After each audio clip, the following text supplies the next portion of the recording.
സിദ്ധാർത്ഥിന്റെ മരണവുമായി ബന്ധപ്പെട്ട് അന്വേഷണം വേണമെന്നാവശ്യപ്പെട്ട് തൃപ്തികരമായ അന്വേഷണം വേണമെന്നാവശ്യപ്പെട്ട് ഇപ്പോഴും പ്രതിപക്ഷ യുവജന സംഘടനകളുടെ പ്രതിഷേധം ശക്തമായി തുടരുകയാണ്.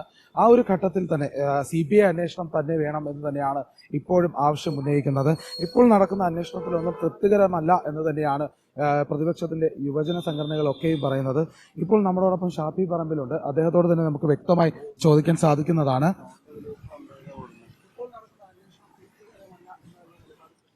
ആർക്കെങ്കിലും തൃപ്തിയുണ്ടോ? ആർക്കും തൃപ്തി ഉണ്ടാവില്ല. കേരളത്തിലെ നിഷ്പക്ഷരായി ചിന്തിക്കുന്ന ഒരാൾക്കും തൃപ്തി ഉണ്ടാവില്ല. കാരണം പോലീസ് ഈ കേസിനെ എങ്ങനെ ഡീൽ ചെയ്ത് നമ്മളെല്ലാവരും കണ്ടതാണ്. ഈ വിവാദങ്ങളൊക്കെ ആവുന്നതിന് മുമ്പ് തന്നെ ഈ മുറിവിനെ സംബന്ധിച്ച്, ആ ശരീരത്തിലുണ്ടായ പാടുകളെ സംബന്ധിച്ചൊക്കെ അറിവുകൾ ഉണ്ടായിട്ടും വെറും ഒരു ആത്മഹത്യാ കേസ് മാത്രമാക്കി ഇതിനെ മാറ്റാൻ ശ്രമിച്ചവരാണ് പോലീസ്. ആ പോലീസിന്റെ രണ്ട് സമീപനങ്ങൾ നമ്മൾ കാണുന്നുണ്ട്. ഇത്രയും വലിയൊരു കൊടിയ അനീതിയും കൊലപാതകവും നടന്നിട്ട് അതിലെ പോലീസ് ആറ്റിറ്റ്യൂഡും, ഒരു ജനാധിപത്യ സമരത്തിൽ ഇന്നലെ സമരപ്പന്തലിലേക്ക് കഴിഞ്ഞ ദിവസം കോതമംഗലത്ത് പോലീസ് കടന്നു ചെന്ന ആറ്റിറ്റ്യൂഡും, ഒന്ന് സ്ലോ മോഷൻ ആയിരുന്നെങ്കിൽ വേറൊന്ന് ഫാസ്റ്റ് ഫോർവേഡാണ്. അപ്പൊ കേരള പോലീസ് അന്വേഷിച്ചാൽ ഇതിൽ സംരക്ഷിക്കാൻ പോകുന്നത് SFIയുടെ താല്പര്യങ്ങളായിരിക്കും, CPMന്റെ താല്പര്യങ്ങളായിരിക്കും. ഞങ്ങളാരും കേന്ദ്ര ഏജൻസികളുടെ ആരാധകരായിട്ടല്ല. പക്ഷെ ഇവിടെ നിഷ്പക്ഷമായ അന്വേഷണം നടത്താൻ ഇവർ അനുവദിക്കില്ല എന്നുള്ളത് കൊണ്ടാണ് വേറൊരു ഏജൻസിയുടെ അന്വേഷണം ഞങ്ങൾക്ക് ആവശ്യപ്പെടേണ്ടി വരുന്നത്. ഒരു കാരണവശാലും തൃപ്തരല്ല. ഇവർ ഈ കാര്യത്തിൽ, നടപടികളുടെ കാര്യത്തിലൊക്കെ ഉള്ള മെല്ലെപ്പോക്ക്, ഇപ്പൊ ഇവരുടെ ഈ സമരത്തിന്റെ കൂടെ സമ്മർദ്ദത്തിന്റെ പേരിലാണ് ആ ഡീനെ അവർക്ക് പുറത്താക്കേണ്ടതായിട്ട് വന്നു.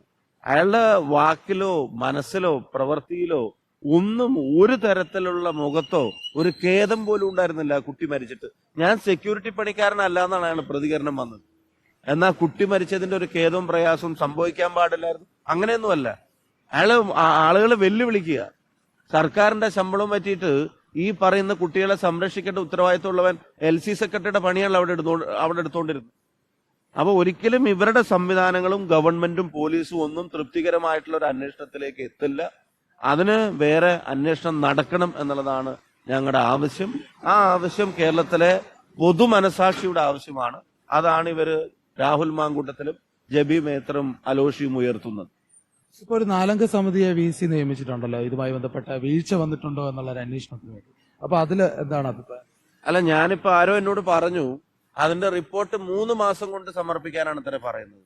എന്നാ പിന്നെ ഇലക്ഷൻ കഴിഞ്ഞിട്ട് നിയമിച്ചാൽ മതിയായിരുന്നല്ലോ. തെരഞ്ഞെടുപ്പ് കഴിയുന്നത് വരെ ഇനി ഒരു റിപ്പോർട്ടും കൂടെ എതിരായിട്ട് വരരുത് എന്നുള്ളതാണ് ആഗ്രഹമെങ്കിൽ തെരഞ്ഞെടുപ്പ് കഴിഞ്ഞിട്ട് ഇതങ്ങ് പ്രഖ്യാപിച്ചാൽ മതിയായിരുന്നു. ഇത്തരം കാര്യങ്ങൾ തെരഞ്ഞെടുപ്പിൽ ചർച്ചയാവാതിരിക്കാൻ ഏറ്റവും നല്ലത് അങ്ങനെ ചെയ്യാതിരിക്കുക എന്നുള്ളതാണ്. എന്നാ പിന്നെ ഒരു കുട്ടിയുടെ ജീവൻ പോവില്ലായിരുന്നല്ലോ. ഇത് കുട്ടികളെ കൊല്ലാൻ കൊടുത്തിട്ട് പിന്നെ അത് വേറെ ചർച്ച ചെയ്യരുത്, അല്ലെങ്കിൽ അന്വേഷണം മര്യാദക്ക് നടന്ന അതിന്റെ ഉത്തരവാദികളെ കണ്ടെത്തുന്നൊക്കെയുള്ള പറഞ്ഞ ഈ മൂടിവെക്കലുകൾ, ഇതിന്റെയൊക്കെ ഒരു പ്രഭവ കേന്ദ്രം എന്ന് പറയുന്നത് ഇതിന്റെ തൊട്ട പുറകിലാ, ഈ സമരവേദിയുടെ പുറകിൽ. ഇതുവരെ കേരളത്തിന്റെ മുഖ്യമന്ത്രി ഒന്നും ഒഴിഞ്ഞോ? തിരുവാ തുറന്നിട്ടുണ്ടോ? ഇതുവരെ ഫേസ്ബുക്കിനകത്തുണ്ടോ? ഏതായാലും CBI അന്വേഷണം വരുന്നത് വരെ പ്രതിഷേധം തുടരാൻ, ഇത് മനുഷ്യസാധ്യമായ രീതിയിൽ എല്ലാ അർത്ഥത്തിലുള്ള പ്രതിഷേധം അവർ തുടരും. സമരങ്ങളിൽ ഏറ്റവും ശക്തമായ സമരമാണ് അനിശ്ചിതകാല നിരാഹാരം. അത്രയും വലിയ അനീതിയും അത്രയും വലിയ അതിക്രമം നടന്നു എന്ന് ബോധ്യമുള്ളത് കൊണ്ടാണ് ഈ സമരത്തിന് അവർ രംഗത്തിറങ്ങിയിട്ടുള്ളത്. അതിന് കേരളത്തിന്റെ പിന്തുണയുണ്ട്. അതില് രാഷ്ട്രീയത്തിന് അതീതമായി എല്ലാവരുടെയും പിന്തുണ ഉണ്ടാവേണ്ടതും ഉള്ളതുമായിട്ടുള്ള വിഷയമാണ്. കാരണം ആ കുട്ടിയുടെ അച്ഛനും അമ്മയും പറഞ്ഞ വാക്കുകൾ നമുക്ക് എല്ലാവർക്കും ഉള്ളിൽ തട്ടുന്നതാണ്. ഒരു തുള്ളി വെള്ളമെങ്കിലും എന്റെ കുട്ടിക്ക് കൊടുക്കായിരുന്നില്ലേ എന്ന് ഒരു മരണപ്പെട്ട കുട്ടിയുടെ അച്ഛൻ പറയേണ്ടി വരുന്ന ഒരു അവസ്ഥ ഒരു ഹോസ്റ്റൽ കേന്ദ്രീകരിച്ചുണ്ടായ ക്രൂരമായ പീഡനത്തിനൊടുവിൽ നടന്ന മരണം എന്നുള്ള നിലക്ക് ഉണ്ടാവുമ്പോൾ അതിനല്ലല്ലോ കുട്ടികളെ അയക്കുന്നത്. അതുകൊണ്ട് കൊടിയിൽ സ്വാതന്ത്ര്യം, ജനാധിപത്യം, സോഷ്യലിസം എന്നൊക്കെ വെട്ടിയിട്ട് ഈ അതിക്രമങ്ങൾക്കൊക്കെ പിന്തുണ കൊടുക്കുന്ന ആളുടെ പേര് അവിടെ എഴുതിയാൽ മതി. വിജയൻ എന്ന് എഴുതി വെച്ചാൽ മതി. അതായിരിക്കും നല്ലത്. തീർച്ചയായിട്ടും വലിയ രീതിയിലുള്ള ഒരു പ്രതിഷേധം തന്നെയാണ് ഇപ്പോൾ കോൺഗ്രസിന്റെ യുവജന സംഘടനകളുടെ ഭാഗത്തുനിന്നുണ്ടാകുക. ഏതായാലും ഇന്ന് മഹിളാ കോൺഗ്രസിന്റെ വക മാർച്ച് ഉണ്ടാവും സെക്രട്ടേറിയറ്റിലേക്ക്. ശക്തമായ പ്രതിഷേധം തുടരാൻ തന്നെയാണ് തീരുമാനം. CBI അന്വേഷണം നടത്തുന്നത് വരെ സമരം തുടരും എന്ന് തന്നെയാണ് ഇപ്പോൾ വ്യക്തമാക്കുന്നത്.